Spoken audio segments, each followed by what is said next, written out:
क्या आपने हमारा चैनल सब्सक्राइब कर लिया है? अगर अभी तक नहीं किया है तो अभी कर लीजिए इस वीडियो को देखने से पहले, ताकि आगे जब भी कोई वीडियो बने तो इसकी जानकारी आपको नोटिफिकेशन के जरिए मिल जाए। नमस्कार मित्रों, समाजवादी पार्टी के राष्ट्रीय अध्यक्ष अखिलेश यादव ने समाजवादी पार्टी के उत्तर प्रदेश अध्यक्ष को छोड़कर अपनी पार्टी के संगठन को पूरी तरह से निरस्त कर दिया है और एक नए संगठन बनाने की ओर वो अग्रसर हैं।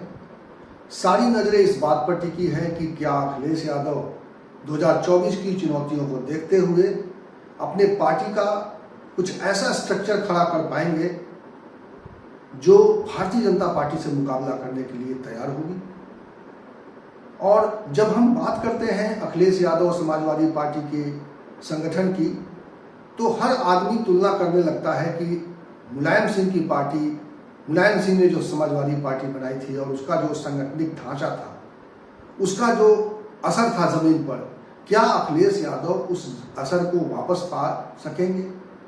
जब से अखिलेश यादव ने पार्टी का नेतृत्व संभाला है, तब से पार्टी के भीतर, परिवार के भीतर एक खींचतान लगातार दिखाई दे रही है और पार्टी के संगठन को खड़ा करते हुए अखिलेश यादव इस खींचतान को खत्म कर पाएंगे। पार्टी के अंदर जो कश्मकश है, परिवार के अंदर जो कश्मकश है, क्या वो खत्म कर पाएंगे? इस पर सबकी नजर टिकी हुई है। समाजवादी पार्टी के लिए स्ट्रक्चरिंग हो रही है, तो एक सवाल ये भी प्रोमिनेंट हो गया है कि क्या अखिलेश यादव अपनी पार्टी में कुछ ऐसे चेहरों को महत्व दे सकते हैं जिनका जनाधार होगा? क्योंकि उनकी पार्टी के ऊपर ये आरोप लगते रहे हैं कि पार्टी में ऊपर के स्तर पर ऐसे नेता छाए हुए हैं जिनका जमीन पर कोई खास असर नहीं है और अखिलेश यादव ने उन्हें अपने व्यक्तिगत पसंद की वजह से उनको पार्टी में महत्व दे रखा है। अब सवाल यही उठ रहा है कि 2024 की चुनौतियों को देखते हुए क्या अखिलेश यादव इस स्थिति में बदलाव लाने की ओर बढ़ रहे हैं? क्या पार्टी में अलग अलग जो शाखाएं हैं उसमें कोई ऐसा स्ट्रक्चर खड़ा करने जा रहे हैं जिसका असर जमीन तक दिखाई देगा?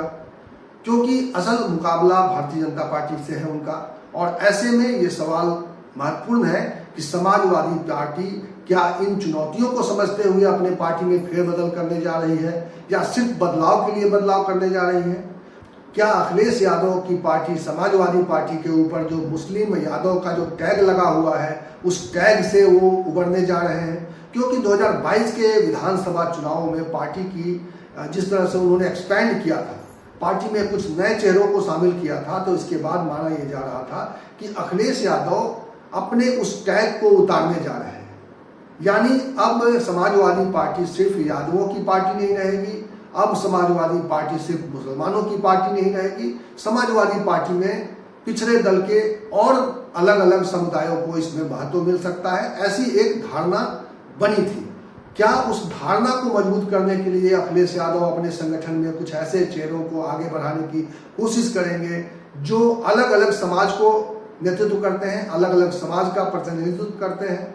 तो ऐसे में ये सवाल है कि जो नए चेहरे आए हैं पार्टी के भीतर, जैसे समाजवादी पार्टी के भीतर स्वामी प्रसाद मौर्य के रूप में मौर्य समाज से समाजवादी पार्टी को एक बड़ा चेहरा मिल गया है। सवाल ये उठ रहे हैं कि क्या उनको कोई बड़ा महत्वपूर्ण पद मिलने जा रहा है, क्योंकि उन्होंने पार्टी छोड़कर, भारतीय जनता पार्टी को छोड़कर उनकी पार्टी ज्वाइन किया है। ऐसे में सवाल ये भी उठ रहा है कि जिन दलों के साथ सामाजिक आधार को मजबूत करने के लिए अखिलेश यादव ने जिन छोटे दलों के साथ समझौता किया है, क्या उस तरह के समाज में प्रभाव रखने वाले लोगों को भी अपनी पार्टी में अखिलेश यादव महत्व देंगे? जैसे ओम प्रकाश राजभर की पार्टी से इसलिए उन्होंने समझौता किया क्योंकि ओम प्रकाश राजभर का राजभरों के अलावा और कई छोटी छोटी जातियों के साथ उनके संपर्क है, उनके ऊपर उनका असर है, और इसलिए उन्होंने उनके साथ समझौता किया था। केशव देव मौर्य के साथ उन्होंने समझौता किया था, महान दल। इसके अलावा उन्होंने संजय चौहान के साथ समझौता किया था। तो ऐसे छोटे छोटे जो समाज हैं, उन समाज के लोगों को अखिलेश यादव अपनी पार्टी में कितना महत्व देते हैं, इस बात से भी समाजवादी पार्टी के बारे में परसेप्शन बदलेगा कि समाजवादी पार्टी सिर्फ यादवों और मुसलमानों की पार्टी नहीं है, वो समाजवादी पार्टी में बाकी पिछड़े दलों को भी उसका प्रतिनिधित्व मिल रहा है। एक ऐसी धारणा बनेगी तो क्या अखिलेश यादव जो अब पुनर्गठन करने जा रहे हैं अपनी पार्टी का, तो उसमें बाकी समाज के लोगों को महत्व मिलने जा रहा है, ये सवाल प्रमुख है। और ये सवाल इम्पोर्टेंट इसलिए भी हो रहे हैं क्योंकि 2024 के अंदर जिस तरह की चुनौतियां हैं या 2022 के जिस तरह के सबक हैं, उससे ये सारी चीजें साफ हो रही हैं कि अगर सर्व समाज के लोगों को पार्टी के अंदर महत्व नहीं दिया गया तो शायद पार्टी उस तरह से मजबूत नहीं हो पाएगी। एक सवाल और है जो बार बार अखिलेश यादव की राजनीति का विश्लेषण करने वाले पुराने जो भी विश्लेषक हैं, वो इस बात पर बहुत जोर देते हैं कि अखिलेश यादव ने अपने पिता से सीख नहीं ली है। आपको याद होगा कि मुलायम सिंह यादव ने जब पार्टी अपनी बनाई थी, अपनी पार्टी जब खड़ी की थी, तो उनकी पार्टी के साथ अलग अलग समूह के लोग जुड़े हुए थे और वो उनके समकक्ष माने जाते थे। जैसे समाजवादी पार्टी में अध्यक्ष के रूप में जब मुलायम सिंह यादव ने खुद को अध्यक्ष बनाया था, तो साथ में उपाध्यक्ष के तौर पर जनेश्वर मिश्र को शामिल किया गया था। महामंत्री के तौर पे मोहम्मद आजम खान थे, कपिल देव सिंह थे। तो ऐसे लोगों को रख के मुलायम सिंह ने अपने बराबर एक जगह दी थी। अखिलेश यादव की समाजवादी पार्टी में अखिलेश यादव की बराबरी के कद के माने जाने वाले नेताओं की कमी है। यह सवाल बार बार उठाया जाता है कि अखिलेश यादव ने दूसरे समाज के लोगों को अपने समकक्ष अपनी पार्टी में आने नहीं दिया है। क्या अखिलेश यादव ने अपनी पुरानी गलतियों से सीख लेते हुए या अपने पिता की राजनीति से सबक लेते हुए इस दिशा में कदम बढ़ाने जा रहे हैं? ये सवाल आज महत्वपूर्ण हो गया है कि जब ये रिस्ट्रक्चरिंग होगा तो क्या ऐसे चेहरों को पार्टी में अखिलेश के बराबर का कद, अखिलेश यादव राष्ट्रीय अध्यक्ष होंगे, लेकिन क्या उनके जो उनके बाद के जो नंबर 2, नंबर 3, नंबर 4, नंबर 5 इस तरह के जो पद हैं, उन पदों पर कुछ ऐसे लोग स्थापित किए जाएंगे जिनकी समाज में पकड़ भी होगी और उनकी पहचान भी होगी और वो समाजवादी पार्टी को और मजबूत करने का काम कर पाएंगे।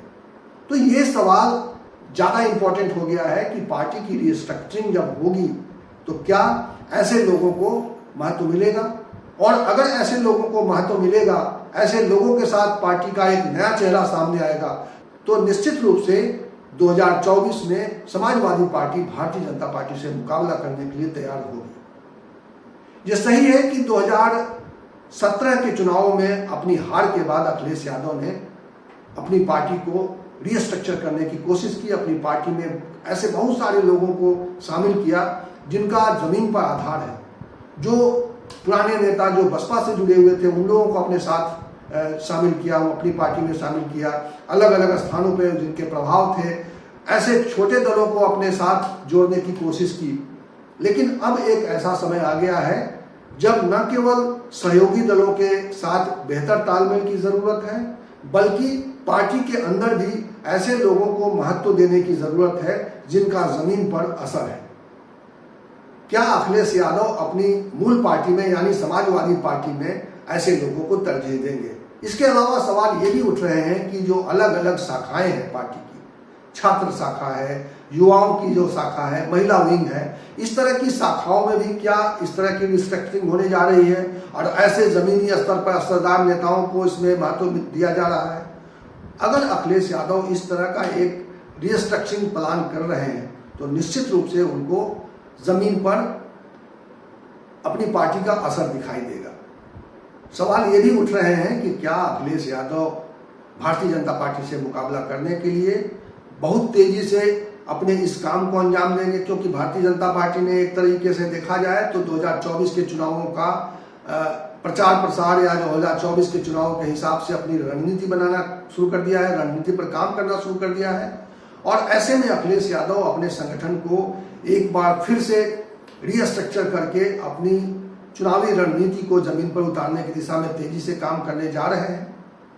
और इसीलिए ये सवाल प्रमुख हो गया है कि ये जो समाजवादी पार्टी का पुनर्गठन है, समाजवादी पार्टी का जो नया चेहरा होगा वो किस तरह का चेहरा होगा, और उन्हीं चेहरों के साथ अखिलेश यादव एक परसेप्शन क्रिएट कर पाने में सफल होंगे कि उन्होंने 2024 के लिए ऐसी टीम का गठन किया है जो सचमुच जमीन पर उनकी मदद कर सकता है, उनकी पार्टी को एक आधार दे सकता है, उनकी पार्टी को एक ताकत दे सकता है। क्योंकि संगठन को बगैर मजबूत किए हुए, संगठन को बगैर असरदार हुए पार्टी की कामयाबी संदिग्ध है। 2022 के चुनाव में संगठन की कमजोरी देखी गई थी।